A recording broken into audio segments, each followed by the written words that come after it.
The word discipline in the Bible ay meron siyang two words. True Hebrew word. The word yazar and the word yakash. Pag sinabi mo yazar, it involves God's action. Pero pag sinabi mo naman yakash, it is a rebuke. It refers to God's word. So dalawa palagi yan.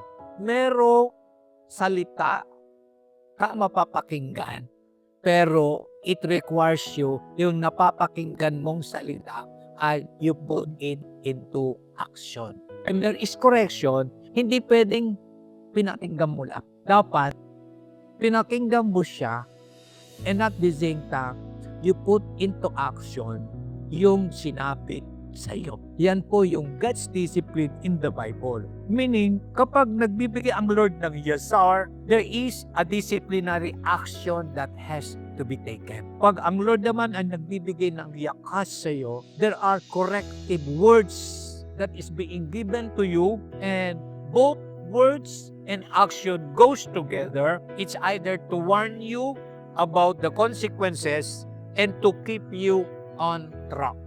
Nawa wala ka sa tama mong linalakaran. When the Lord disciplines you, it is a comfort to you. Why? You are going to distraction already. Kinakailangan itama ka kasi hindi mo nakikita, masusugatan ka dyan sa pupuntahan mo.